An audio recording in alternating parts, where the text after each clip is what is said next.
Buenas Buenas noches, noches, licenciados y licenciados y compañeros. compañeros.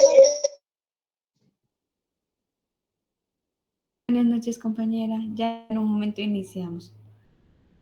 ¿Qué tal, Yulisa? Buenas noches.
Muchas gracias, compañeros. Pues ya tenemos a varios, pues ya en la llamada y pues vamos a iniciar.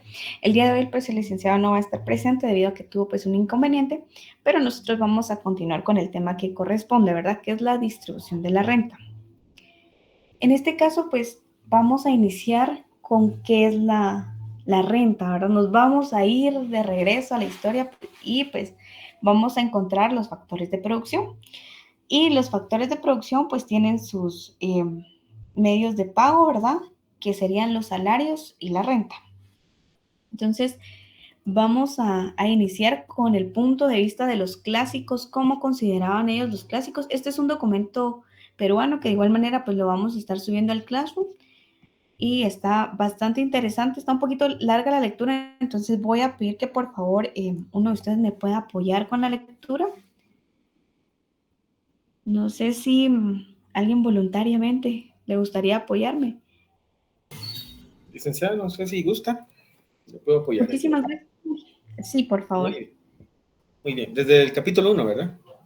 Por favor. Aquí les voy a agregar Capítulo, nada más la asistencia. Perdón. ok, Adelante, Neri. gracias. Muy bien, capítulo 1, marco teórico, la distribución, 1, la distribución de la renta, la enseñanza de los economistas clásicos. Concentraron sus esfuerzos en el análisis de la naturaleza de la producción, la distribución. Distinguieron 3 tipos básicos de actividad económica. En un contexto en la que mercancía, es decir, el producto expresamente para el intercambio, se extendía progresivamente como forma predominante de la riqueza social. Producción de objetos de uso social que poseen propiedades objetivas capaces de satisfacer deseos y necesidades humanas. La distribución de dichos objetos de uso social entre los miembros de la sociedad. El consumo de los objetos de uso social distribuidos, consumo personal, que constituye el fundamento último de la producción de la sociedad. Para los clásicos era evidente que las actividades laborales involucradas en la esfera de la distribución no incrementaban el acervo de la riqueza social, ya que su función se circunscribía a servir como mecanismo de transferencia entre la producción y el consumo. Esta esfera constituía un coste para la sociedad en su conjunto. Un apriete de la riqueza producida habría que sacrificar para garantizar su distribución.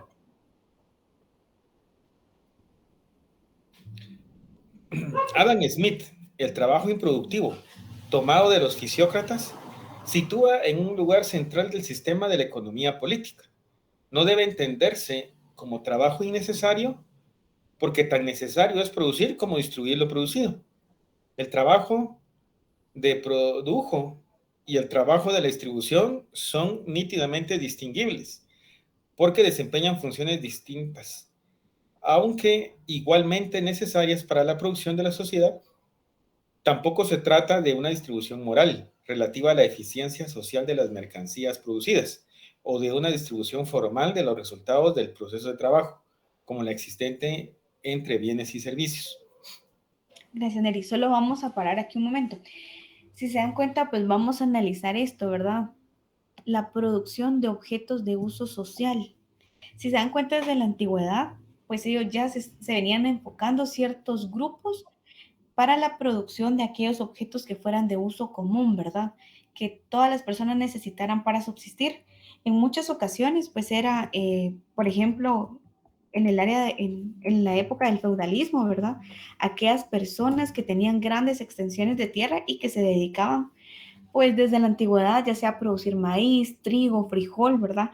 Productos que eran bastante necesarios para la alimentación. Entonces, de igual manera, pues se ha ido desarrollando ese método, ¿verdad? De estas personas que han acaparado grandes cantidades de riqueza y de tierras, y pues hasta en la actualidad ya los métodos pues más desarrollados son los monopolios, ¿verdad? En Guatemala, nuestro famoso CACIF, y pues los monopolios nacionales e internacionales, ¿verdad?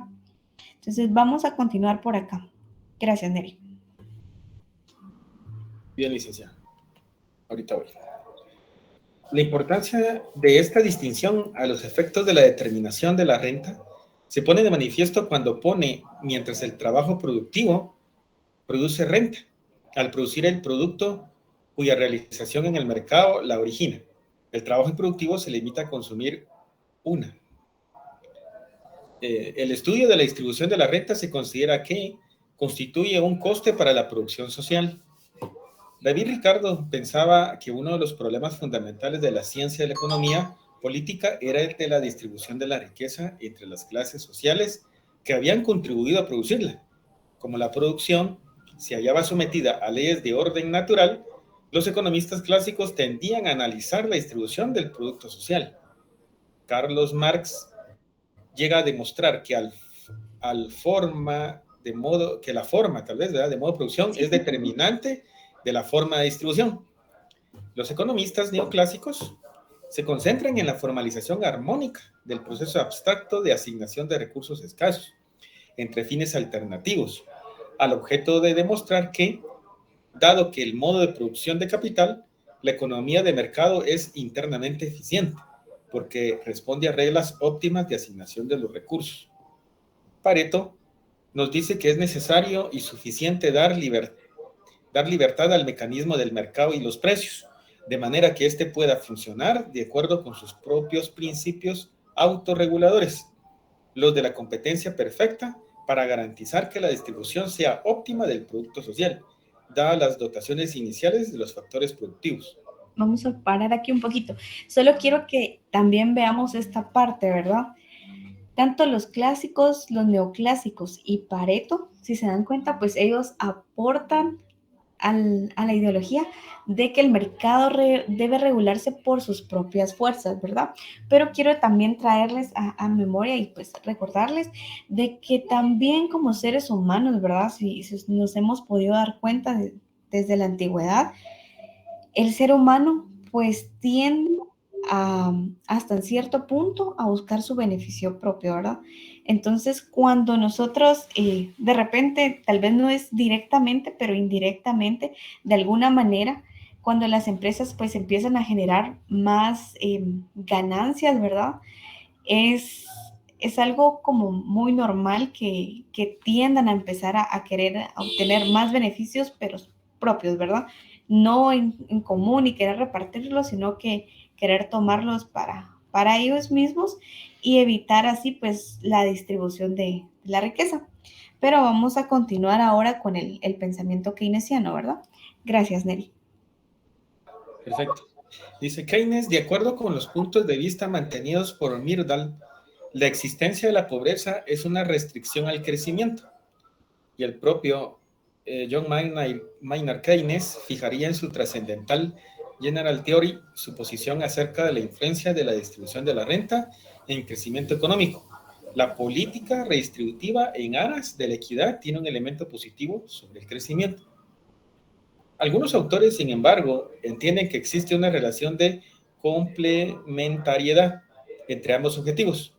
Entre los defensores de esta postura se encuentran autores de la talla de John Maynard Keynes o J. Myrdal. El economista inglés sostiene que las medidas de redistribución de la renta, que mejoran la situación económica de las capas de la población con menores rentas, estimulan el consumo y la inversión, los dos grandes componentes de la demanda agregada, siendo por tanto un medio favorable para impulsar el crecimiento. Por su parte, G. Myrdal centra sus argumentos en el lado de la oferta. En ese sentido, señala que la falta de recursos de la población empobrecida conlleva a una mala alimentación y unas deficientes condiciones de salud, vivienda, higiene y educación, lo que reduce la capacidad y posibilidad de trabajar intensamente. Además, las desigualdades sociales generan conflictos y tensiones sociales, todo lo cual repercute en la producción. De todas estas perspectivas, la que más han considerado los economistas es la distribución funcional y la personal, que constituyen el núcleo de las teorías de la distribución. Gracias. Se dan cuenta acá, ¿verdad? Keynes ya pues pone en el escenario cuáles son los problemas que se generan al haber una baja distribución de la renta, ¿verdad? ¿Qué problemas podrían existir como la mala educación, ¿verdad? Una mala alimentación, deficiencias en la salud, en la vivienda, en la higiene? Entonces, todo esto va limitando la capacidad de un país de crecer y desarrollarse. Entonces, es por eso que Keynes también pues defiende la postura de lo que es el Estado, ¿verdad? Que es una institución constituida legalmente para velar por el bien común. Entonces, si bien el mercado pues llega a cierto tipo de regulación propia, también en parte es necesario de que pues intervenga un ente rector, ¿verdad? Que le permita a la población pues disfrutar y de la distribución de la renta y pues también que pueda regularse y brindar las condiciones óptimas para que ellos puedan pues subsistir. Vamos a continuar con la distribución funcional de la renta. Por favor, Neri.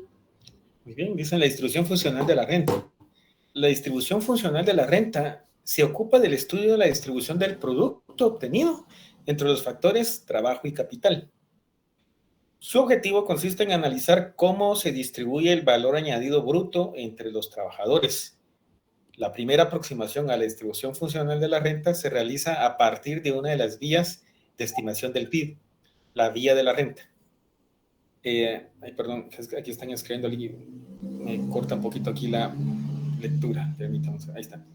Dice, se realiza por la vía de la renta. El PIB se obtiene como suma de la remuneración de asalariados, RA, es la masa salarial correspondiente a la totalidad de los asalariados e incluye los sueldos y salarios brutos y las cotizaciones a cargo de los empleadores. Excedente bruto de explotación, EBE. Incluye conceptos muy heterogéneos. El EBE engloba las rentas de la propiedad y de la empresa, los beneficios no distribuidos, los impuestos directos y las rentas mixtas. No todas las rentas de trabajo están incluidas en la RA, ni todas las que se incluyen en el EBE son rentas de capital. La dinámica de la distribución funcional de la renta. El ratio RA dividido PIB es el producto del coste laboral unitario, CLU, por la tasa de asalarización. El coste laboral unitario, CLU, pone en relación el costo de la fuerza de trabajo y la renta generada por cada trabajador, la productividad. De este modo se dispone de una medida del coste de la mano de obra por unidad de output. Un incremento del CLU se interpreta como un encarecimiento de la mano de obra. La tasa de asalarización, TA, representa la proporción o el peso de los trabajadores por cuenta ajena, asalariados, en el empleo total. Esta proporción se ha incrementado a lo largo de las últimas décadas en casi todos los países desarrollados debido a los efectos del descenso del empleo agrario. En la agricultura todavía hoy predomina el empleo no asalariado, pues el trabajo de la familia campesina constituye la mayor parte del trabajo agrario. En España, casi 2/3 del empleo agrario corresponden a los titulares de las explotaciones. Se debe recordar que el nivel y la evolución de la tasa de asalarización están estrechamente relacionados con el peso del sector agrario, a su vez relacionado con el nivel de desarrollo. Gracias, Neri. Bueno, acá ya podemos empezar a ver, ¿verdad?, cómo se supone que se debería de realizar la distribución de esas ganancias, ¿verdad?, de las empresas, de la productividad que tiene cada uno de los trabajadores y cómo es de que le genera ese ingreso adicional a las empresas, ¿verdad? Existen estos indicadores a nivel internacional que nos permiten observarlos. Sin embargo, pues hoy en día, lamentablemente, pues los salarios no son como, o sea, no se derivan directamente del ingreso que obtienen, sino que solamente una parte, ¿verdad? Tal vez no podemos exigir que el empresario pues nos dé el beneficio completo, pero sí por lo menos que nos den pues mejores condiciones. Lamentablemente pues en nuestro país la mayoría de empresas se basan en lo que es el salario mínimo legalizado por el Estado, que pues ya al final de cuentas ya no es el salario mínimo, ¿verdad? Sino es el salario máximo, que casi que en todas las empresas pues es el salario que ellos proveen porque legalmente es lo que deberían de pagar y ahí se basan ellos, ¿verdad? Pero recordemos que este salario únicamente cubre lo que es la canasta básica. Por lo menos debería de existir pues lo que es la canasta, un salario que cubre la canasta básica ampliada, que es la que cubre pues vivienda, ¿verdad? Educación y pues el desarrollo profesional de cada uno de los habitantes. Entonces, si se dan cuenta, pues al comparar nuestros países latinoamericanos con respecto a los países pues desarrollados, se puede observar, no sé si ustedes pues han podido observar, de que por ejemplo en el área de lo que es Europa, se han abierto muchas oportunidades de trabajo en el área de agricultura, porque pues es un país en donde, perdón, es un continente en donde se han optimizado las oportunidades, ¿verdad? Se han incrementado las oportunidades de desarrollo en educación y pues hay gente muy preparada que no quiere ir a los campos a cultivar, a empaquetar, ¿verdad? Vegetales, frutas y todo esto. Entonces, pues ellos lo que hacen es, pues bien, si en caso no encontraron oportunidad, pues ya se mudan a otro país que se las proporcione, pero ellos pues están mejor preparados y es por eso de que han venido muchas ofertas al área de Latinoamérica especialmente, porque pues el tipo de cambio es un atractivo para nosotros, ¿verdad? El ganar allá, tal vez el salario no es una gran cosa, pero el momento que se realiza el cambio con la remesa, pues ya es una ayuda bastante grande para las familias de nuestro país, ¿verdad? Han habido, yo he visto, por ejemplo, anuncios de Australia, de Francia, algunas partes de Italia, ¿verdad? De Suecia, donde ellos pues cultivan y contratan de forma temporal a las personas para que vayan a empaquetar todo lo que son frutas. También no sé si se han podido dar cuenta, bueno, pues en los países latinoamericanos de por sí, debido al bajo nivel tecnológico con el que contamos, pues nos es un poco más factible exportar materia prima y alimentos, ¿verdad? Pero alimentos de igual manera lo que son vegetales. En Europa producen cierto tipo de vegetales, pero los que envían la mayor cantidad son los países latinoamericanos, ¿verdad? Y pues acá, como los salarios pues están relativamente bajos, ¿verdad? Hay todavía familias y especialmente en lugares donde no se han desarrollado pues empresas, por ejemplo los departamentos. Entonces estos departamentos se han dedicado más que todo al cultivo. No sé si también se pudieron percatar que durante la pandemia, pues algunos países de Europa sí se vieron bastante afectados porque los granos prácticamente iban de Latinoamérica y pues parte de Estados Unidos, ¿verdad? Incluso Estados Unidos también tuvo algunos problemas con la alimentación, pero gracias a Dios y pues a nuestras tierras, ¿verdad? Latinoamérica se vio un poco afectada, pero no en comparación con esos países porque nosotros somos productivos en el área alimenticia.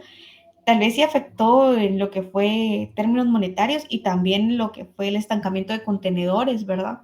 Que pues si se dieron cuenta, pues también hubo un paro por los combustibles, pero pues el país siguió produciendo, ¿verdad? Y pues el impacto de la crisis pues fue bastante grande, pero hubiese sido peor si nosotros no hubiéramos sido productores.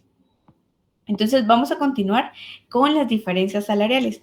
Como está un poquito larga la lectura, yo le agradezco mucho a Neri, pero también sé que es un poco cansado. También le voy a pedir favor a Aníbal, que si me puede apoyar con las diferencias salariales. Está bien, licenciada. Gracias, mi amor. Las diferencias salariales. Existen diversas hipótesis explicativas de la determinación de las rentas del trabajo. El hecho de que en unas ocupaciones los salarios superen a los pagados en otras puede obedecer a la relación existente entre las ofertas de trabajo y las demandas de trabajo. Es decir, cuanto más escasos en términos relativos sean los trabajadores con unas determinadas características, mayor será su remuneración.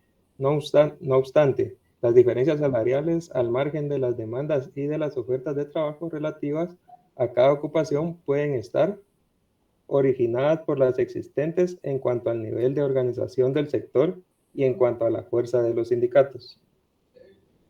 Teoría del capital humano.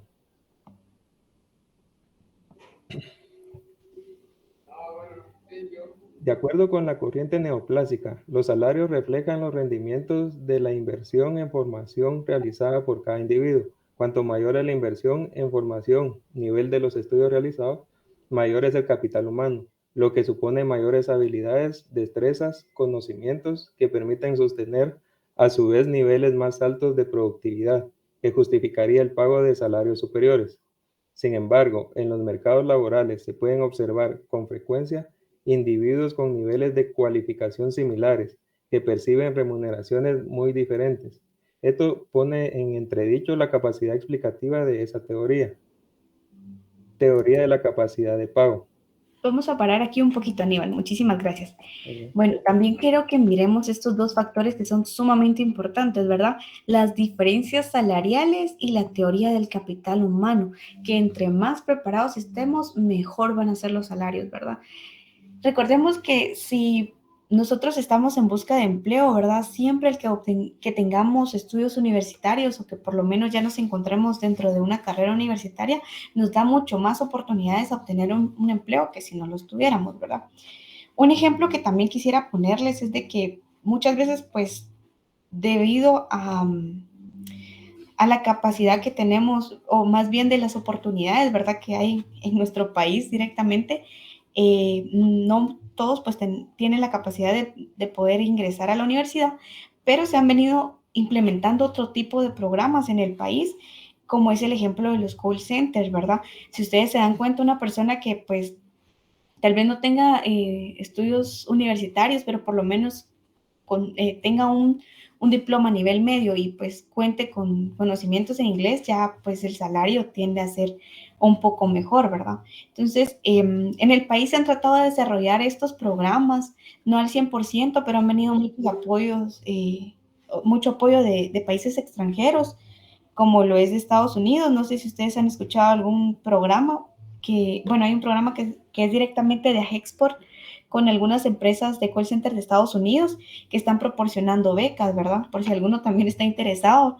He escuchado que todavía las siguen proporcionando y son con 30%, si no estoy mal en este momento. Anteriormente era con que tuvieran 40% de inglés.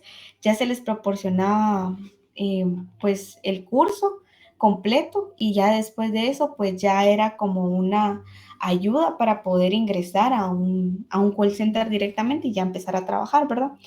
También al comparar nuestro país con países desarrollados, se recuerdan cuando nosotros estábamos leyendo lo de los tigres asiáticos, ¿verdad?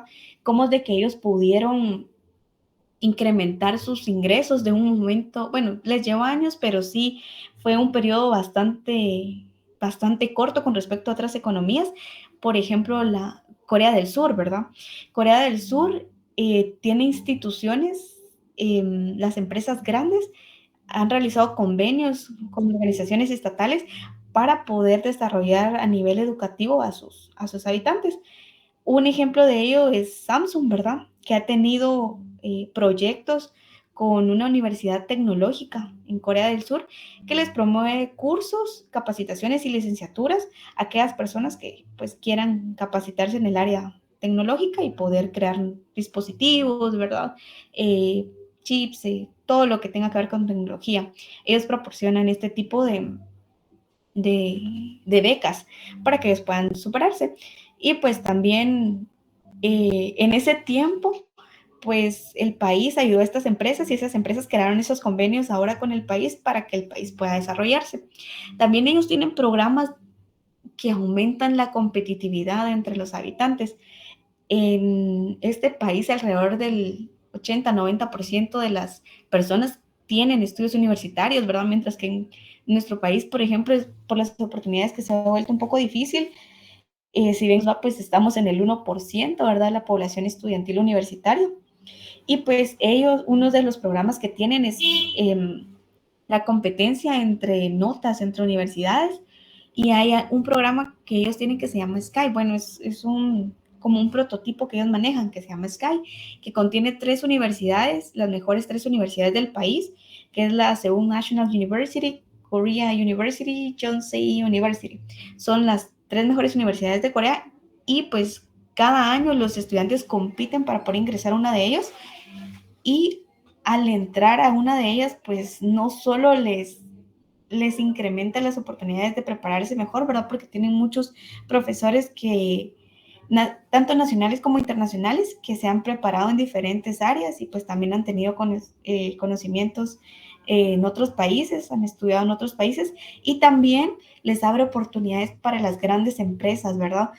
Como Samsung, LG, Hyundai. Entonces les habilita las posibilidades para obtener puestos altos en esas empresas, que también pues ya son de rango mundial. Ahorita vamos a continuar con teoría de capacidad de pago. ¿Hasta aquí todo bien? ¿Tienen alguna duda? Todo bien, licenciada, gracias. Muchas gracias. Entonces continuamos, por favor, Aníbal. Muy bien. Vamos aquí. Teoría de capacidad de pago. Ajá. Teoría de la capacidad de pago. Según esta teoría, los salarios superiores los pagan aquellas empresas con mayores beneficios. Por lo general existe una relación positiva entre la capacidad de pago de las empresas y el grado de concentración de los mercados. Sin embargo, en España, entre las pymes y las multinacionales, esta teoría no se cumple. Salario de eficiencia. Según este concepto, la productividad depende del salario, es decir, cuanto más elevados sean los salarios que paguen las empresas a sus trabajadores, más eficientes serán estos en el desempeño de su actividad. En la medida que la calidad y la cantidad de trabajo aumenten, también lo hará la productividad. Muchas gracias, Aníbal, muy amable. Entonces, si se dan cuenta, ¿verdad? En teoría, pues debería de incrementar el salario también con respecto a aquellas personas que se encuentran mayormente preparadas en nuestro país, al igual que en España. Ahora, a pesar de que España es un país desarrollado, los salarios pues no van tan de acuerdo con esta distribución. Incluso pues las pymes, las pequeñas y medianas empresas y las multinacionales pues no llegan a proporcionar las condiciones óptimas para que se desarrollen los ciudadanos. Pero hay países que sí, ¿verdad? Incluso han, a través del pago de impuestos, hay países que pues han logrado desarrollarse muy bien, como es el caso de Alemania. No sé si ustedes también han escuchado, pero ellos tienen programas de que, por ejemplo, una persona se quedó sin empleo. Entonces el gobierno le pasa una cuota mensual para que esta persona pueda subsistir mientras no consiga un empleo, pero junto con ello, la persona debe integrarse a un programa de capacitaciones que le permita nuevamente incorporarse al mercado laboral, ¿verdad? Es decir, que mientras esté en el proceso de búsqueda de trabajo, pues ellos continúan preparándose para poder, es como una ayuda para que ellos puedan volver a ingresar a un nuevo trabajo. y pues cada vez pues el salario pues pueda compensar las necesidades que ellos tengan, ¿verdad? Vamos a escuchar el caso del Perú. Por favor, Aníbal. Muy bien. Dice, en el Perú, Adolfo Figueroa ha demostrado que el Perú tiene una de las distribuciones del ingreso más desiguales de toda América Latina. El 1% más rico recibía el 31% del ingreso nacional. En el otro extremo, el tercio más pobre recibía el 5% del ingreso nacional. Por otro lado, se encargó de estimar los efectos redistributivos de las reformas que se dieron en el gobierno militar de los 70. Velasco realizó varias reformas para disminuir la desigualdad. Sin embargo, el efecto redistributivo no fue muy significativo. No hubo redistribución como se esperaba para mejor de los campesinos. Muchas gracias. Este es un ejemplo, ¿verdad?, de nosotros los países latinoamericanos. Y hay un coeficiente muy importante. ¿Alguno de ustedes recuerda cuál es el coeficiente que nos permite ver la desigualdad? ¿El de Gini? Excelente, Neri. Sí, el de Gini. Este coeficiente pues nos ha ayudado a observar en diferentes países el grado de desigualdad que existe en la redistribución de la renta, ¿verdad? De hecho, quería mostrarles también, voy a ver si me deja compartir, para que podamos comparar en los diferentes países cómo es que se ha desarrollado este coeficiente. Y pues recordemos que el coeficiente de Gini, entre más se acerca al 1, mayor desigual es la distribución, y pues entre más se acerque a 0, mayores niveles de igualdad, ¿verdad? Entonces vamos a, no sé si ya, yo creo que ya me está presentando, solo que está cargando un poquito. Me avisan si ya lo pueden ver. Sí, ya se ve, licenciada. ¿Sí? Ok, gracias. Ahorita creo que me está cargando los datos. Aquí está. Este es un reporte que saca el Banco Mundial, ¿verdad? Ustedes ingresan coeficiente de Gini, Banco Mundial, y ya les tira. Entonces aquí incluye varios países. Y acá está en términos de porcentajes, ¿verdad? Pero vean Albania, perdón. Digamos que si fuera en términos decimales sería 0.29, pero en este caso está en porcentaje, sería 29,4. Que cerca está del 0, ¿verdad? 29,4 es bastante igual a comparación, por ejemplo, en países como Angola. En 2018 también vamos a ver el de Guatemala. Vean, Bélgica, 26,0, mientras que Belice 53,3, más del 50%, ¿verdad? Y eso que esto fue en el año 1999. Ya con los cambios que han sucedido actualmente, la crisis de la pandemia y todo esto, pues sí se han tenido movimientos en este coeficiente. Miren, Bulgaria, 40,5. Tenemos Canadá, 32,5. China, 38,2. A pesar de que China tiene una población bastante grande. Fue para 2019. Y vamos a ver Guatemala. A Estados Unidos, otro de los importantes, 39,7. Otro de los que más se mueve. Y Guatemala, vean, 48,3. Y pues la última actualización fue hasta el 2014, ¿verdad? Todavía, como les comento, pues falta ver el efecto de la pandemia. Todavía no está actualizado hasta este año. Y pues vamos a ver también el del Perú, ¿verdad? Que es otro de los... Miren, México, 45,4 en el 2020. Vamos a ver Perú, acá, 40,2, ¿verdad? También está bastante alto este coeficiente. O sea que también forma parte de la desigualdad. Ahora les quiero hacer una pregunta. ¿A ustedes, como estudiantes de economía, no ha llegado pues más de alguna vez, ¿verdad? Tal vez han tenido alguna experiencia que conocen a alguien y le dice, bueno, usted que estudia economía, es que no entiendo por qué dicen que el PIB per cápita, que es el ingreso por persona, es tan alto y yo estoy ganando el salario mínimo, ¿verdad? ¿Qué respuesta es la que ustedes podrían considerar para darle a esta pregunta?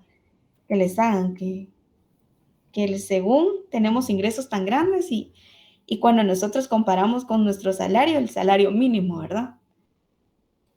Sí, perdón. Vamos. Adelante, Emilio.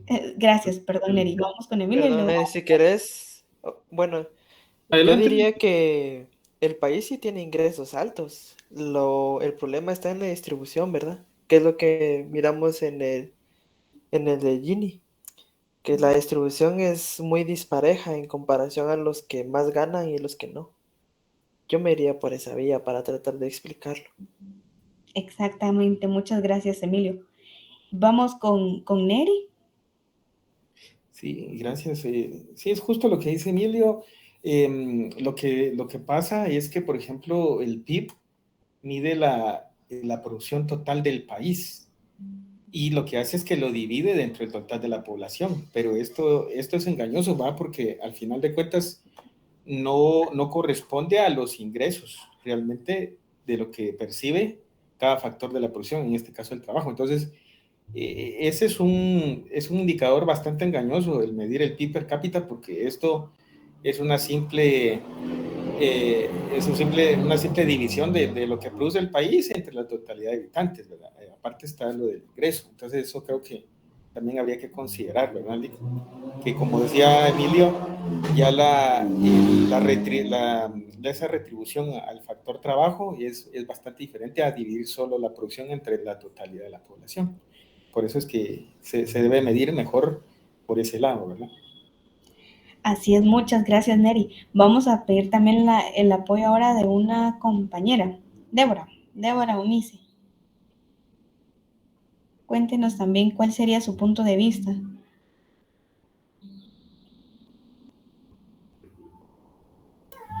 Buenas noches. En términos así para alguien que me llegara a preguntar, pues yo le diría que es un porcentaje que a nivel nacional y por eso es que es tan alto, porque así como las personas que sí tienen mayor ingreso, de igual forma tienen el mismo ingreso que nosotros. Muy bien, muchas gracias, compañeros, por sus comentarios. Efectivamente, ¿verdad? Nosotros no podemos comparar el ingreso de las empresas y de toda la producción con respecto a pues, nuestros ingresos, porque pues, como leíamos anteriormente, las empresas no nos van a dar la ganancia que ellos están obteniendo por nuestro trabajo, ¿verdad? Así que pues nos dan un salario que actualmente es lo que está legal en el país, ¿verdad? El salario mínimo, más no nos están dando lo que nosotros realmente estamos produciendo. Entonces, es bien importante que nosotros, como ya economistas, ¿verdad? Porque ya están bien cerquita de cerrar, nos preocupemos también por difundir la información, ¿verdad? Porque lamentablemente, pues, la economía no está como la cultura general, ¿verdad? Muchas veces hay mucha mala información en las redes sociales, en internet. Entonces, esto tiende a confundir, ¿verdad? A las personas y pues que nosotros podamos aportar un poquito, pues es bien importante. Entonces, bien, sí les pasé el link de asistencia, ahorita se los vuelvo a mandar. Entonces, cuando nos dan una pregunta así, pues nosotros ya sabemos, ¿verdad? Explicarles por qué es que no ganamos como dice el PIB per cápita que deberíamos de ganar. Entonces, vamos a continuar también con, permítanme, les vuelvo a presentar. Vamos a continuar ahora con los, permítanme.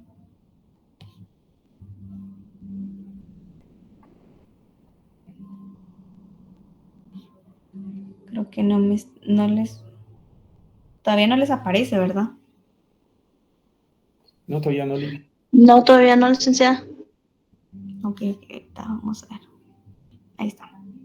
Creo que ahora sí ya les aparece.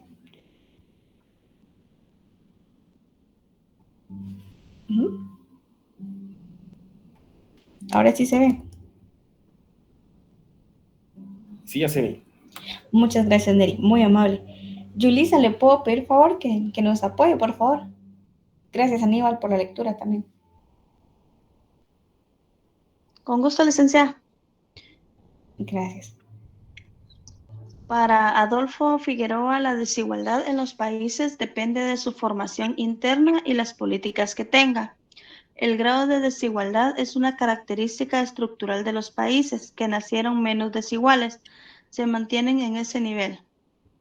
La trayectoria de la desigualdad de los países depende de sus condiciones iniciales, es decir, la historia cuenta. No existe un proceso que genere la producción y otro que genere la distribución. La producción no es independiente de la distribución y esta no es independiente del proceso económico. La producción de bienes y su distribución son endógenas y se determinan simultáneamente. Los pobres, para poder incrementar sus ingresos y salir de la pobreza, necesitan capital físico, capital humano, capital financiero de corto y largo plazo, adquisición de seguros para sus productos, todo lo cual requiere financiamiento. Es decir, todos los factores que se necesitan pueden ser reducidos a uno solo, financiamiento. Muchas gracias. Se dan cuenta, ¿verdad, compañeros? El salario pues también es una necesidad básica que nosotros tenemos, porque aparte de que cubre pues los medios para subsistir, también nos permite contar, nos permite, perdón, salir de la pobreza, ¿verdad? Necesitamos capital físico, capital humano. Muchas veces pues no lo tenemos en grandes cantidades y eso es lo que nos limita, pero pues también sí es necesario que nosotros tengamos un salario, ¿verdad? Que no solamente, anteriormente pues en la historia, recuerdan que se pagaba en especie, ¿verdad? Pero ya con el desarrollo que hemos tenido, pues ya no es suficiente que nos paguen en especie, sino que ya un salario digno y legalizado. Entonces vamos a continuar ahora con los principios, por favor. 1. Principios básicos delimitadores. La justicia, la libertad y los criterios de distribución. En los últimos tiempos se ha producido un distanciamiento excesivo entre la economía y la ética que, como señala Asen, produce un doble daño.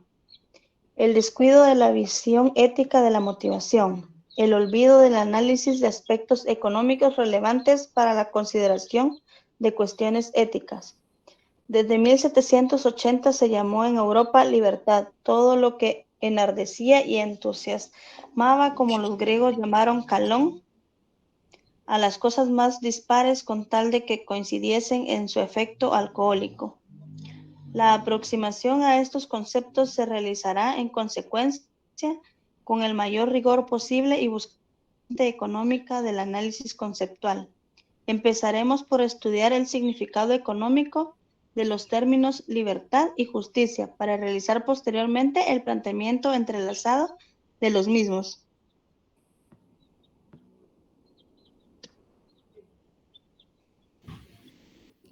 Inciso A, libertad.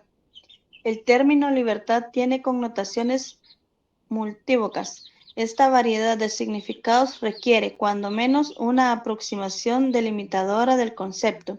En primer lugar, hay que plantearse la frontera de posibilidades de los individuos que se puede manifestar, al menos en tres vertientes.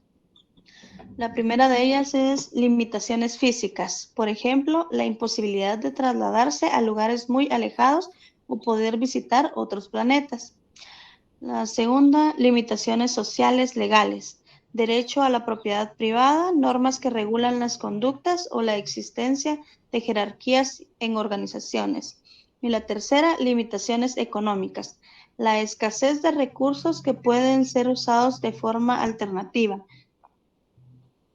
Corno, pero me imagino que debe decir cómo, ¿verdad? ¿Cómo? Como ha señalado Boulding, la economía actúa como salvaguarda contra la imprudencia sobre la base del principio quid pro quo. Estas limitaciones se enraizan en el principio de exclusión, en virtud del cual dos personas no pueden estar exactamente en el mismo sitio al mismo tiempo. En otros términos, la libertad de ambas plantea áreas de conflicto donde la mejora de una se produce en términos de deterioro de la otra, intentando un mayor acercamiento conceptual. Al término podemos considerar 4 vertientes económicas del mismo. Muchas gracias, Yulisa. Vamos a parar aquí también un momento. Y aquí quisiera hacerles una pregunta. ¿Ustedes han escuchado la frase, es que voy a tener, bueno, después de que me gradúe, yo voy a tener libertad económica? ¿Qué es para ustedes libertad económica? o consideran, bueno, más bien la pregunta sería, ¿consideran ustedes que se puede llegar a tener libertad económica?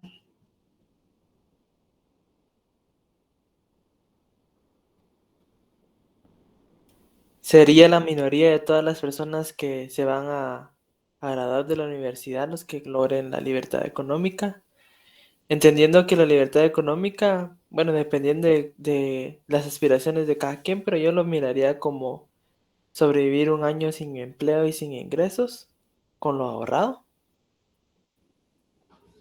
Muy bien, muchas gracias, Emilio. Vamos a ver, alguien más también que tenga, que considera, aquí se vale, ya como han escuchado al licenciado, ¿verdad? Cada uno tiene su criterio y todo es válido. Entonces, alguien más que también quisiera aportarnos.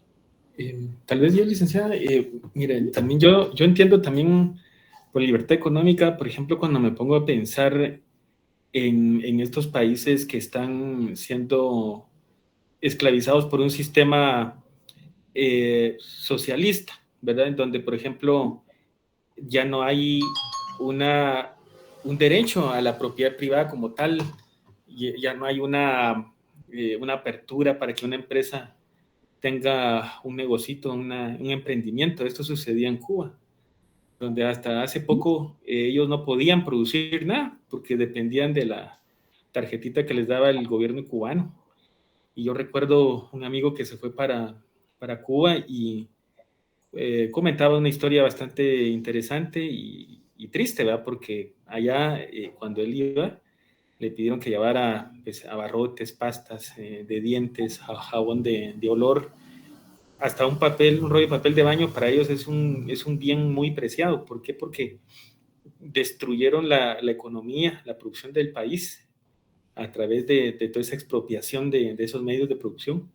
Entonces no había una como libertad económica de poder emprender, de poder ser dueño de algo propio, y por ende tampoco había un derecho de poder comerciar, ¿verdad? Entonces, yo entendería, no sé si estoy equivocado, como esa libertad que tiene el individuo de poder decidir por sí mismo hacia dónde encamina su vida productiva, sobre qué medios va a subsistir, emprender, comprar.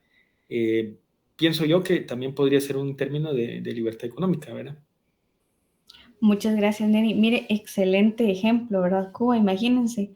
Nosotros a veces decimos que estamos restringidos, pero a veces sí hay otros países que están peor, ¿verdad? Hasta un rollo de papel higiénico, imagínense. Muchas gracias, Neri, por el comentario. Vamos con una persona más y continuamos. De repente Ranieri, así es, ¿verdad? Manda, licenciada. Muchas gracias, Ranieri. Estamos analizando el término de que si usted cree que existiría libertad económica. Pues pienso yo de que, al menos aquí en Latinoamérica, no, pues porque somos países que estamos en subdesarrollo y por lo tanto dependemos mucho de las potencias económicas. Entonces, de momento lo miro muy inviable. Ok, muchísimas gracias, Rani. Ok, si se dieron cuenta, ¿verdad? Los tres compañeros, muy atinadas sus respuestas. Quizás tal vez el término no debería ser utilizado directamente como libertad económica, ¿verdad? La palabra libertad. ¿Por qué? Porque si se dieron cuenta, pues ellos también coinciden en lo mismo, hasta cierto punto se podría obtener libertad, pero completa libertad. Por naturaleza, ¿verdad? Nosotros, pues desde que nacemos ya tenemos ciertas limitaciones en el ambiente, ¿verdad? Hay factores económicos, sociales, culturales, incluso, ¿verdad? Que nos ponen una parada para que nosotros, pues, no podamos pasar de ciertos límites. Entonces, libertad en sí, pues, tal vez no se puede llegar al 100%, pero quizás lo que sí se podría obtener, pues, es una estabilidad económica, ¿verdad? Vieron el primer caso, Emilio ya nos comentaba que podría ser con ahorros, ¿verdad? Pero de igual manera tendría hasta un término, un plazo, ¿verdad? Final, que pues tal vez un año, pero de ahí, ¿con qué nos quedamos, verdad? De igual manera, Neri nos comentaba que sí, podríamos, quizás en algunos países, tener libertad de crear nuestras propias empresas, de generar ingresos, pero recordémonos que también estamos bajo limitaciones legales, ¿verdad?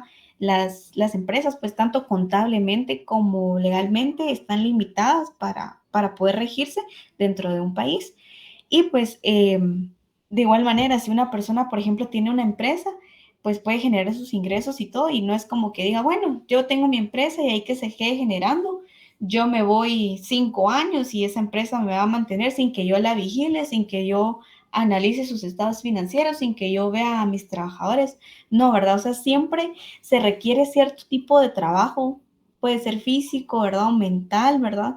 Siempre se necesita ese esfuerzo, ¿verdad? Ese complemento, que nosotros estemos integrados dentro de nuestra empresa, de un trabajo, para que nosotros podamos tener ingresos. Y si bien podemos darnos de repente ciertos lujos o pues quitarnos algunas limitaciones, pero no quitarnos completamente la responsabilidad, ¿verdad? Siempre nosotros estamos ligados. Entonces, tal vez no el término libertad económica, pero sí podríamos utilizar el término de estabilidad económica, ¿verdad? Que nos permite evitar ciertas limitaciones.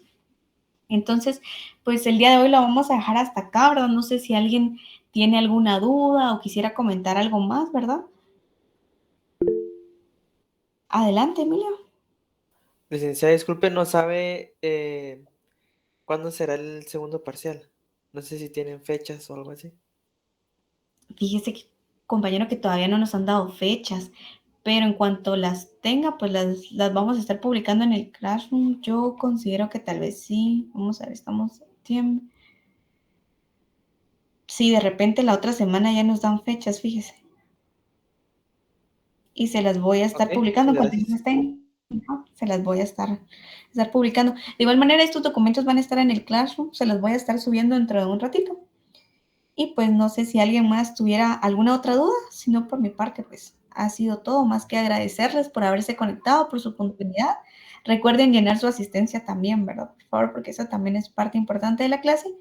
Y pues nos estaríamos viendo el viernes. Creo que no se lo comenté a la otra clase. Lo voy a publicar igual en Classroom. Pero por el día 15 de septiembre tenemos asueto. Entonces no nos tocaba clase, pero no la vamos a tener.